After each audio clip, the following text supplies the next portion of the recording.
All right, Real Estate Runway family. I'm blessed to bring a dear friend of mine, Mr. Brandon Knox of Knox Team here in Nashville. This guy is a kick-ass broker. This guy is a land use and redevelopment expert. He's got some pretty unique ways he makes money, and now he's looking at building build-to-rent projects for himself. So I'm so excited for just the conversation we're going to have and how much you're going to learn just by listening to the way he set up his empire and how it's growing. So before we get into this, if you get any value out of the show, look, just interact with it. Like us, subscribe, forward it, pay it forward. All you got to do is leave a comment, subscribe, whatever you're doing.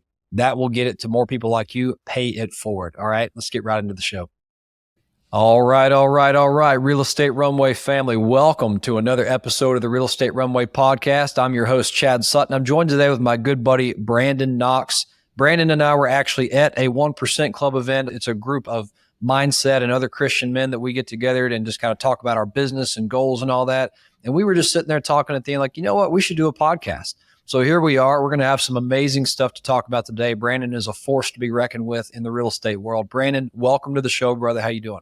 Man, I'm so glad to be here, Chad. Thanks so much. I'm doing fantastic, man. Feeling blessed today. Thank you. I'm glad to have you on the show here. So as we typically do, I know your story, but the listeners do not. So let's take a little time here. Let's go through what has made Brandon into the Brandon he is today, because it's a very interesting story from where you started, what you built, and what you're doing now. And then I think we'll spend a lot of the time on some of the cool stuff you're doing today. But let's start there, brother. Absolutely, man. Well, we should try not to get to the boiled down version. So I grew up in Austin, Texas on a horse ranch. I got the opportunity to move to New York when I was young, 18 years old, just turning 19. Moved to New York, went to school, found my way into real estate through a long series of events, but I actually had the good opportunity to get picked up as a young guy, 25, just about to be 26, with the Corcoran Group. So I worked for Barbara Corcoran. If you ever watch Shark Tank, you've seen the show. And so I got a chance to work with her. I love how gently you said that, by the way. Yeah, I worked with Barbara Corcoran for a little while. That's kind of by the time I got, absolutely. By the time I got there, she had sold the company. She was still around some as a figurehead. I really worked more closely with her two sort of proteges at the time, which were Teresa Hall and Pam Liebman. Pam's actually still the CEO to this day, and it's been 15 years since I was there. Anyway, so I was working in Manhattan doing new construction sales, mostly condos, townhomes, co-ops. And then we moved to Nashville in 2013. My wife had grown up here. We decided we wanted to raise our daughter down here and not in Manhattan. And so we moved here, but I kept working in Manhattan for 2 years. And so basically I would go back and forth every 10 days. If you were a client and you would call me up at night and like, hey, I'd like to see condos tomorrow. I'm like, I could probably meet you about 10 and then get on a plane, fly up there. So I did that for 2 years till we found out our second child was coming. And I was like, okay, I can't keep going to Manhattan, leaving my wife with 2 young kids. And so I quit that and I started this development thing to sort of try to make up for the New York money that I was used to.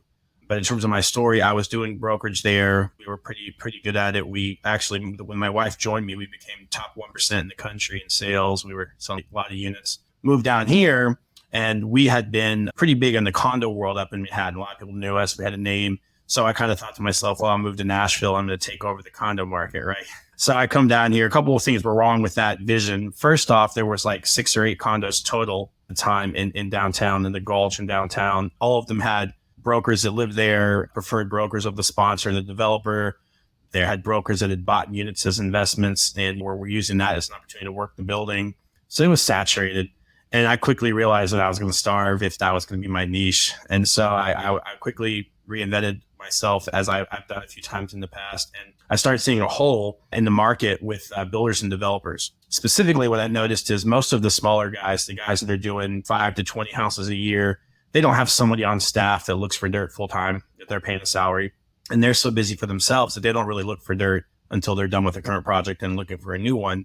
So there were these huge gaps where a builder would buy some lots, build a house, sell the house, then look for more. And that'd be a year gap. So what I started doing was meeting every builder and developer in town that I could, coffee, lunch, whatever I could get, and learning who they were, where they liked to build, what product they liked, and kind of what their buy box was. And so I'd find out this guy wants to build only in Green Hills, only on the south side of Hillsborough Road. And this guy wants to build in East Nashville, but doesn't want to go past Gallatin, whatever. And so I started to find dirt that fit what they wanted to do and then bring it to them. And in exchange for that, I would get the back end listings. And I really started blowing that up. And honestly, we became number one in the state. We've been number one in the state in terms of new construction sales and sales for a team 6 times in 10 years. So I started doing that a lot. And then as that progressed, I started to notice another hole with the builders, which was they were taking all these dirt, taking all these lots, but a lot of times their banks would tell them they had to stop. What I learned is that most of these builders were working off of officers' guidance line credits, master facility lines, and they'd have a line of X dollars, but the bank would say, well, only a certain percentage of that can be used for specs. So what was happening is the guy would go out and buy 10 lots. He'd want to do all 10. Say it was a cul-de-sac in Brentwood or something. And he wants to do all 10 at once. And the bank says, man, you're going to have to do 4, 4, and 2. Well, 4, 4, and 2 is going to take him 2.5 years by the time he builds it, sells it, and restarts. So I realized there'd be an opportunity to get in with them. And so I went out and got my own lines of credit and put my own cash aside and then approached these guys and said, hey, look, I brought you the deal. Or in some cases, they already had a deal. And you want to do all 10 at once. Your bank's saying you can only do half of them. What if I was to sign on the debt for the other half, pay the bank, do the interest carry, all the things, and then you could build all 10 at once. And in exchange for that, I'd like my agents to get to list all 10. And so many of them went for that. And we started doing that in 2015 is when I started doing it, but it really started to pick up a lot of steam in 17, 18. And we've been blowing and glowing ever since doing that. And it's become a really big deal. And then from that has become other things where we've had opportunities to get land and learn about entitlements and rezones and that sort of stuff. So, and that's been really fantastic and great for us. So that's a mid-level, low-level explanation, a lot of talking. So sorry, but yeah. No, it's perfect. That's exactly the color I wanted to give. And side note, I think you and I moved back to Nashville, or I moved to Nashville for the same reason. Our wives both grew up here and we were deciding this is a better place to raise kids than some of the places we lived. So that's kind of a funny commonality of story there. But rolling into a little bit of the creativity as you reinvented yourself, right? Because I mean, to be fair, and I think a lot of people are probably asking that question right now, is some of the gravy trains you've been on may have changed. And if you don't reinvent yourself, you'll starve. So I got to assume that you probably didn't know what you were doing from a land prospecting perspective when you started. So how did you identify that need? And then how did you position yourself and reinvent yourself to be able to be the expert there? And because I mean, really what you did was grab listings upstream, which is fantastic. But how did you position yourself and your team as that expert? You know what I'm saying? Well, I started by just seeing who the players were and where they were building. And I started noticing addresses and what parts of town they were. And then I started to get really into the zoning code. So I started to look on the planning websites, looked at the Nashville Next Plan a lot, looked at zoning and how overlays work. And I started to understand what different zonings would allow. And then I started to look at the underlying land use policies and stuff. And I started to realize that if it's zoned for this, but there's an underlying land use policy of that, or there's maybe an overlay in place that you could potentially do other things, whether it was a rezone or an adaptive reuse. And so I started just by knowing what builders were building in what area and what price points they were building in, which would allow me to back into what they could pay for dirt. And then once I knew the product, whether it was single family, whether it was HPRs, whether it was multi, whatever it was, once I understood what they were building in the areas they were building in, I was able to identify what zoning classifications on dirt would work for that. And I was able to either go and approach the people that had that dirt and see if they would sell it. If they would, bring in the builder. In some cases, I was able to go on the builder's behalf and contract stuff for them. And then they would either be able to flip it up to their bank for a vertical, or maybe potentially rezone or subdivide it and sell some out, keep some. So I started doing it that way, just sort of learning the business. And I created something for these builders that I think a lot of them didn't even know they needed, which was boots on the ground that understood enough about zoning and codes and planning and land use policy to be able to identify property that would work for the product they were looking to put out, and be that sort of in between to go and get them. Because those guys are out in their pickup trucks, driving around in circles, hitting job sites, doing all the things. They design meetings, whatever it is. They don't really have time to do much of what I call that windshield time. And they also don't have time, unless they're doing it late at night and taken away from family time, though, they don't have that time with working all day to be able to dig through the computer and kiss all the frogs to find the princes of the dirt, right?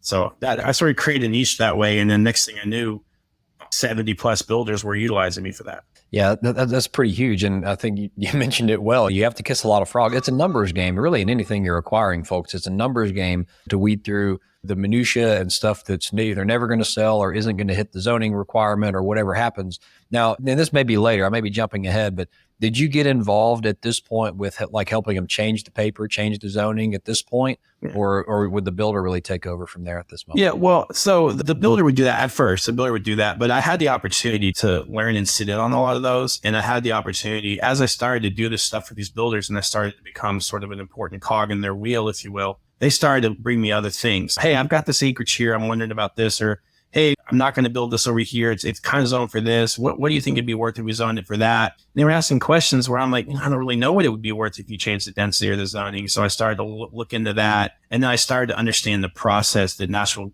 government goes through for rezones or SPs, which is a specific plan. I started to understand that language and I started to understand who the land planners were that did that and take them to lunch, ask questions. And I had a couple of guys that had some swaths of land that they were in the early stages of taking through rezones and doing SPs on.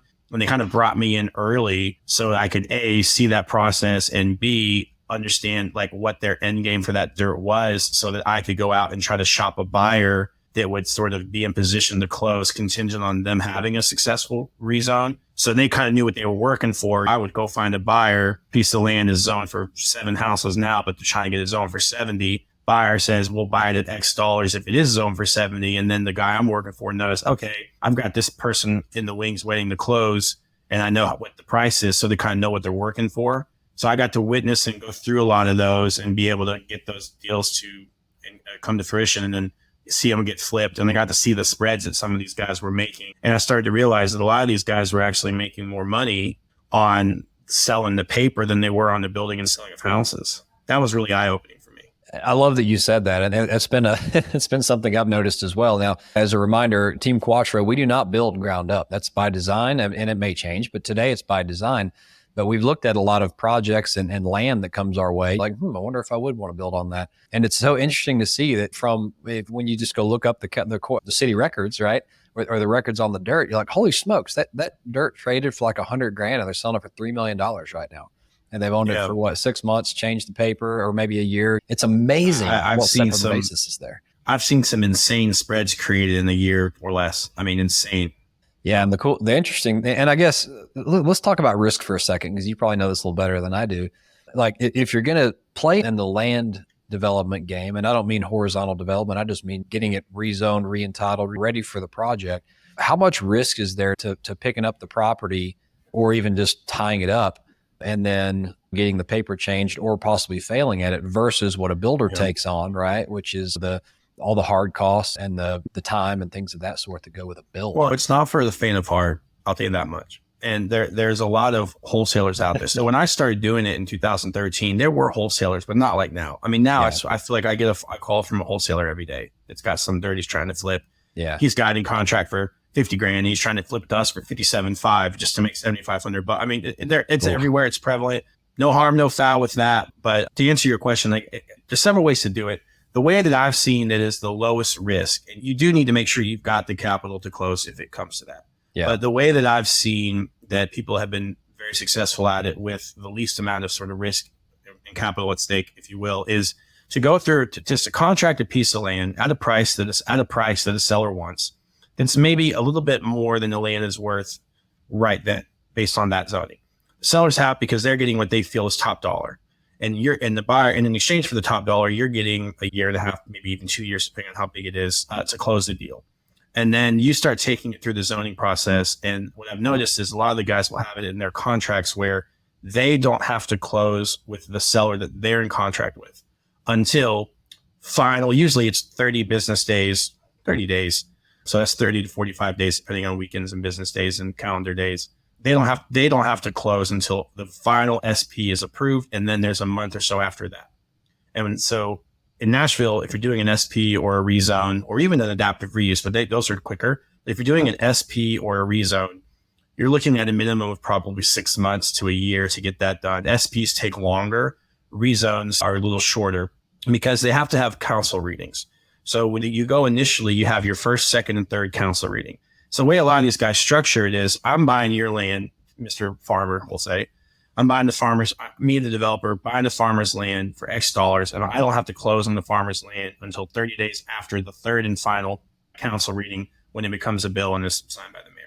Along the way, as you're pursuing that zoning, you're shopping it out to potential end users. And the goal would be to find somebody that you can have a deal with that if the zoning is successful, they will close at a certain date. And usually those dates are staggered so that because the way it works is the first reading is a preliminary reading. The second reading is where they have a public hearing. That's the one where if anybody is opposed to the project, they can from the community or otherwise they can stand up and be heard. That's usually the reading where it's either going to die or go.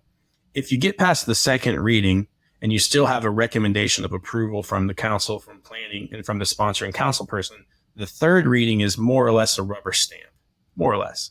There are occasions where that doesn't happen, but for the most part, if you get past second reading, you're not opposed in the public hearing, and you're on what's called the consent agenda, then the third reading is really a rubber stamp, and then you wait 30 days after that, and you're a bill, because essentially a rezone or an SP is a little miniature bill.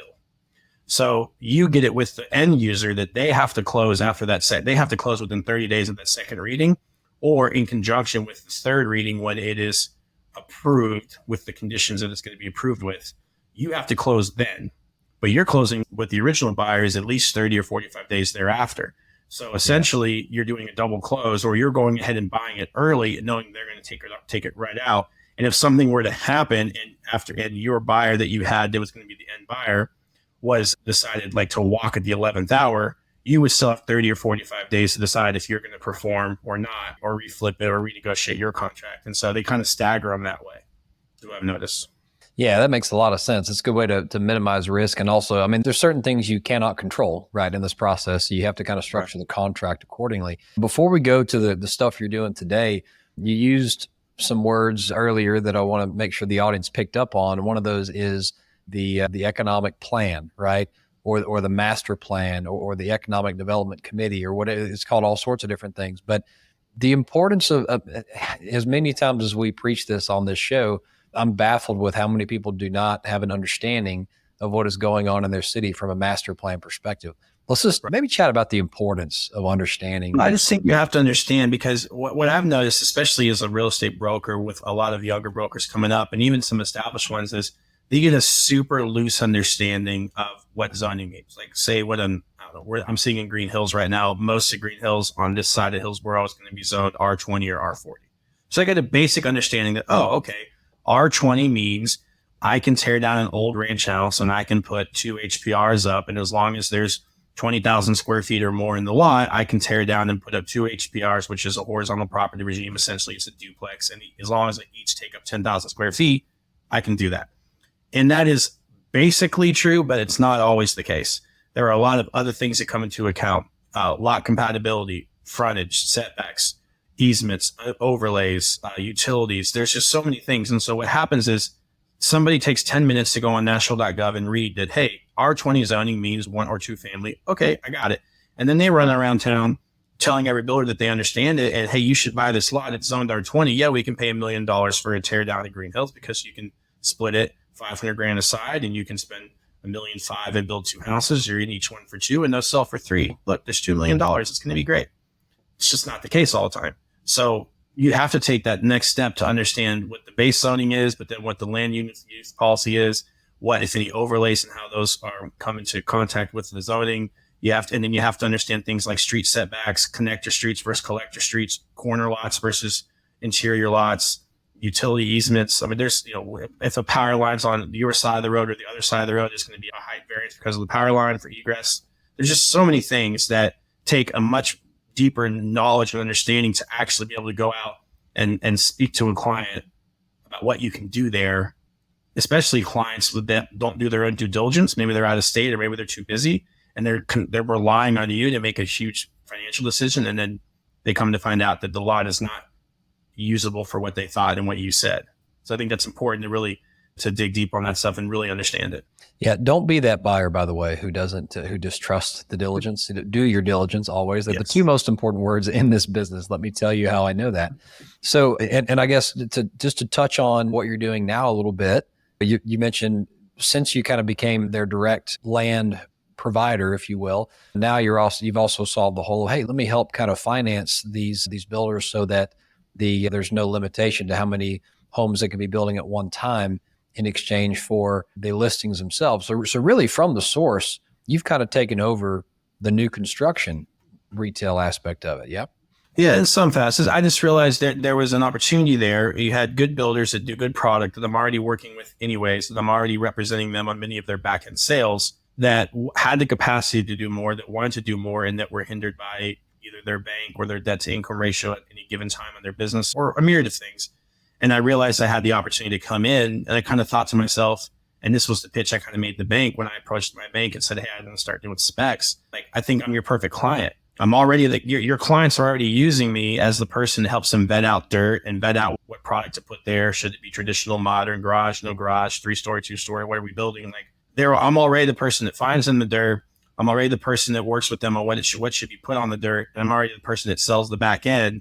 Like, I'm an ideal investor for you as a bank, because what's funny is, as I was asking to start doing this with the bank, I would have a conversation with them and we were trying to decide what a credit line might look like or this or that. And then 5 minutes later, they're calling me on another client because, like, I'm the person they trust to say, do I think that the client's product is going to sell for what the client thinks it's going to sell, so that they know whether or not they should do the loan. So I felt like I was like an ideal client for them. And luckily, knock on wood, today, I haven't had one boo in terms of something not selling for what we've had some not sell for as much or not as quick or whatever, but like, they've all been profitable and they've all been within an appropriate art. We do performers, good, better, and best, whatever.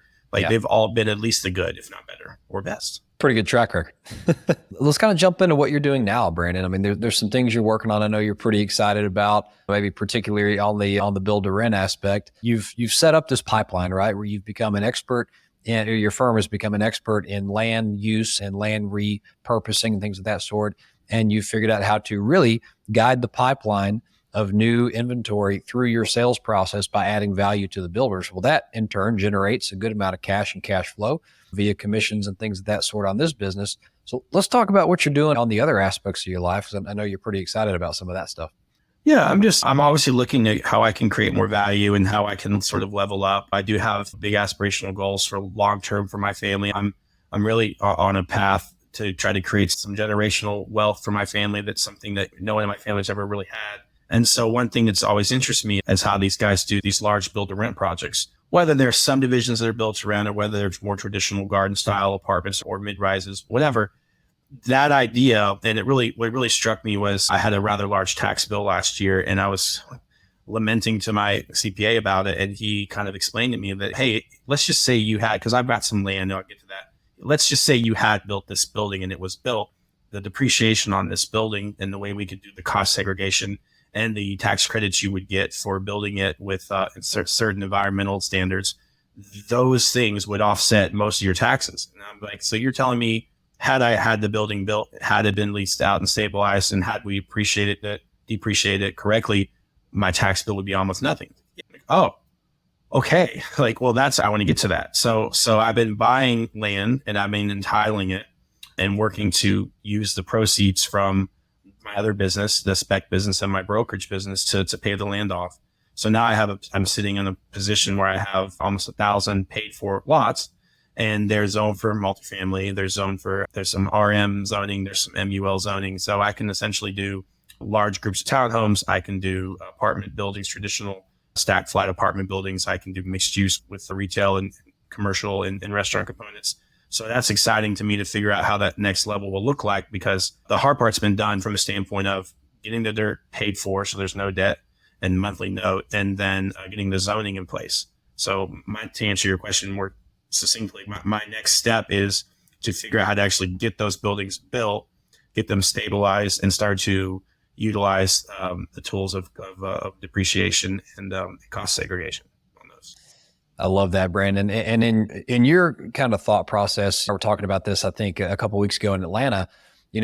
Why in your mind do you think it makes more sense to acquire the land, pay it off, and then build it, rather than just go buy the asset specifically? I mean, we were having a basis conversation. I think the way you said it was Well, first of all, you're a great example. Both ways work. Obviously, it's been time-tested, tried and true thing of buying something and fixing it up, and it's worth more, and you'll get a better maintenance program and making it class C to B or whatever. I mean, and my uncle, it's funny, like, I've never told you this, but my uncles do that in 3 states, and they have several thousand doors, and they basically go into town and they buy the worst thing in the best neighborhood they can find, and they fix it up soup to nuts. And then of course they stabilize it. They kick out the $400 a month tenants and get in the $1,100 a month tenants, and they refi it, all the things. I don't really know that world. And the world that I've been learning is the other side, which is creating a similar amount of equitable spread by getting dirt cheap or cheaper and creating entitlements which have a value, and then using the value of those entitlements as a portion of the down payment and capital needed for the next step, which is the actual construction of it. What I like about it is if you buy land cheap and you rezone it, you've created a certain amount of value there, which is now locked into the deal. That return, if you want to call it, is locked into the deal. So you've made money essentially on paper one way. Then you go to build it and it's finished, but you're not selling it. And so you've created another round of value and equity because you have what the developer cost is and then what the market cost is.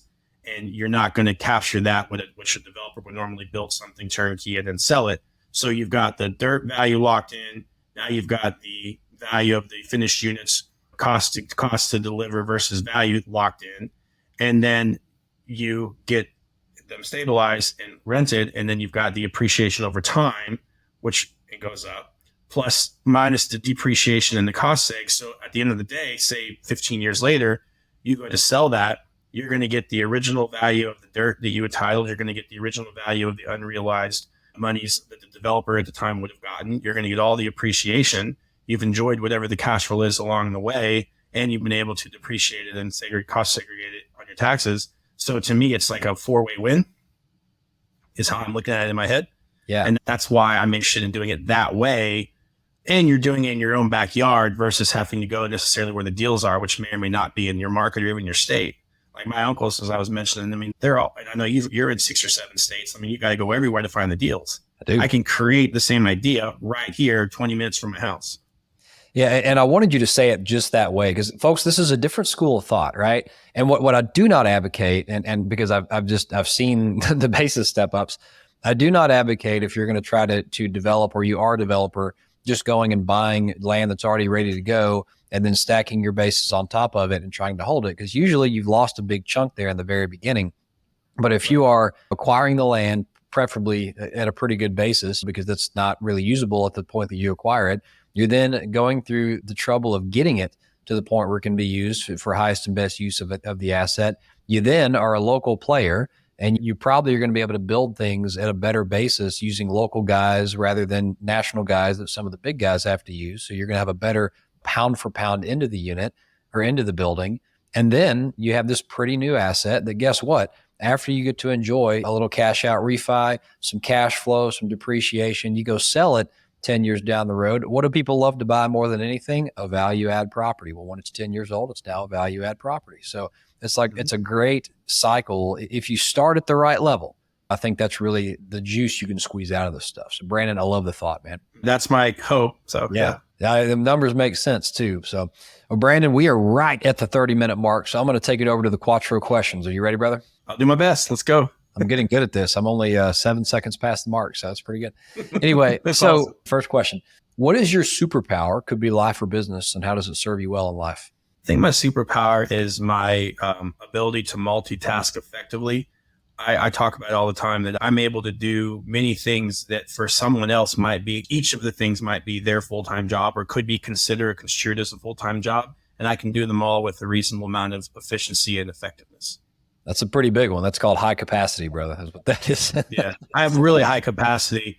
It's not going to be perfect. It's not going to be better than you or anybody else would do if it was one at a time. But I would say I do everything well, maybe not great, but I can do them all at once. That's great. And let's flip the point over. So what is your biggest failure to date? Could be life or business. And what's your biggest lesson from it? Gosh, man, I don't know. I think that's we've all got so many, don't we? It's a layered, detailed question. I think for me, I wish I had started for myself sooner. I made a lot of people a lot of money, and a lot of people that I'm in relationship with in this business, because it's a small world, are younger than me. They're either way older than me and they're like big fish, or they're younger than me and they just got started earlier. So I wish, I'm 41. I've really only been doing this, I guess, since I was, so 2015, what's that, 8 years. So that's, I can't do math. I guess that's 33, 34, something like that. Yeah. So I wish I'd have started in my 20s is really the point. I wasn't until I got to my 30s, wasn't until I got to 31 that I'm like, I really need to be doing more for myself. And it wasn't until I was 33, 34 that I was actually able to do that. And I wish I'd have started right out of college. I love that. And by the way, everyone is good at math except when they have that little recording light in their face. So nobody can do math on the air. Don't even try. Just starting earlier and believing in myself. And I'll say one more thing. I don't mean to yabber here, but I wish that I had invested more in myself. And I don't just mean like school, but like the 1% club that we're doing, that kind of stuff. I wish I'd have found that 10 years ago. And I think investing in yourself and believing in yourself and having that the belief in yourself is really what I'm getting at. It is so important. It took me a long time everyone can say it, but it took me a long time to truly believe that it should be, and I am the one. It took me a long time to believe what I was saying to everybody else, because it sounds good to tell clients and people. It took me a long time to believe that for myself. Yeah. And folks, I'd be remiss if I didn't kind of allude to what he's talking about there. So Google 1% Club, Tommy Newberry. The idea is, how do you get in a room of people where iron sharpens iron? And how do you devote yourself to intentional and relentless growth and realize that mindset makes all the difference? That could be a commercial for Tommy right there. He really should pay me for that. Can we get residuals on that? Yeah, well, we're gonna clip that and send it to him. I think I just sold him like at least 1,000 members. But anyway, the point is, that's the room you got to be in, folks. Whether it's this or something else, find that room, because until you have other pieces of iron sharpening you and you in turn sharpening them, that's the community you need to grow and be better. You're the sum average of the 5 people you're around. So next question, Brandon. We hold philanthropy near and dear to our hearts here. It is one of our 4 core pillars after all. And I love to just mention to our guests on the show that every time we mention what is your philanthropic venture, a lot of times people will go and give on your behalf. So how do you give back in terms of time, talents, and treasures in this world? Yeah, we actually have my wife, if you go to our website, knoxopenstores.com, we have a section about that. My wife is adopted and a big adoption advocate.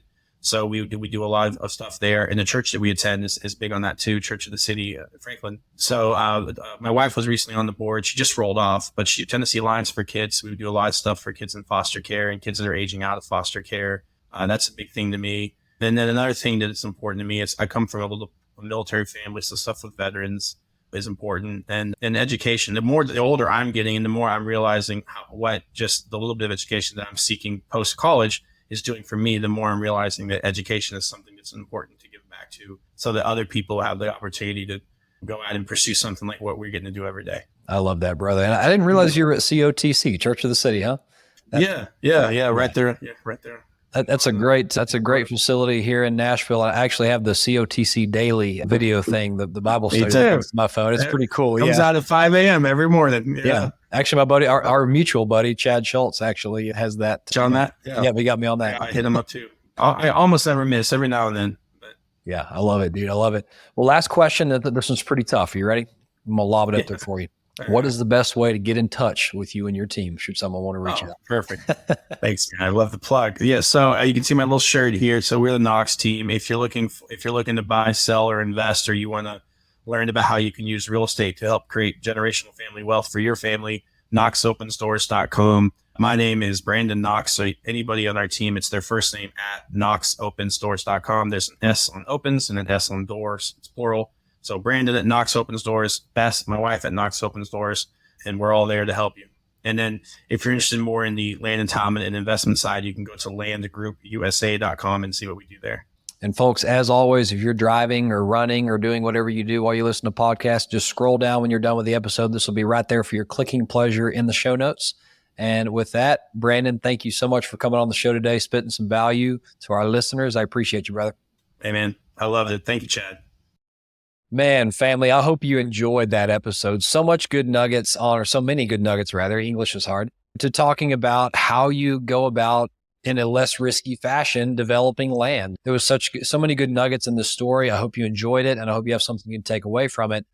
Again, scroll down, reach out to this guy. He loves to talk about this stuff. And if you're a developer, if you're looking to buy land, or if you just want to talk build to rent stuff, I know he would love to talk with you, especially if you're here in Middle Tennessee go have lunch with him at his office. It's a great spot.